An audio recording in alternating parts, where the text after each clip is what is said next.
Gold price రోజు రోజుకి ఇలా పెరిగిపోతుంది. అసలు గోల్డ్‌కి ఎందుకింత డిమాండు?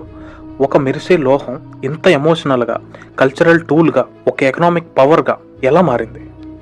గోల్డ్ జ్యువెలరీగా మారింది 6000 సంవత్సరాల క్రితం. ఏన్షియంట్ ఈజిప్ట్‌లో బంగారాన్ని లోహాలన్నిటికీ దేవుడిగా భావించేవాళ్ళు.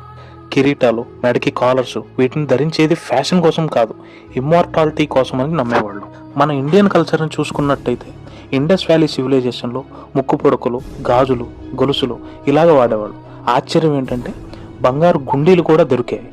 ఈ టైంలో మటుకు గోల్డ్ అంటే ఒక స్టేటస్‌కి సింబల్‌గానే ఉండేది. అసలు గోల్డ్ గేమ్ చేంజర్‌గా మారింది మన సౌత్ ఇండియా వాళ్ళ వల్లే.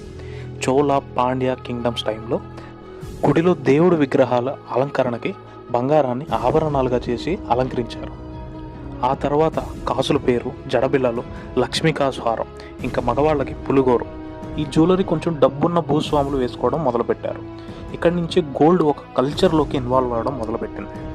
మొఘల్స్ కాలం వచ్చేసరికి ఇనామలింగ్, మీనకర్రీ, కుందన్స్ వీటితో కలిసిన జ్యువెలరీ బాగా వాడుకలోకి వచ్చింది.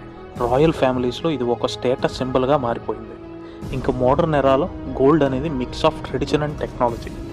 జ్యువెలరీలో laser cut designs, light weight jewellery, 3D print patterns, rose gold, white gold ఇలా ఒక లోహం కాదు, ఒక ట్రెడిషన్, ఒక ఎమోషన్, ఒక ఇన్వెస్ట్మెంట్, ఒక ఐడెంటిటీ, ఒక స్టేటస్ సింబల్గా మారిపోయింది.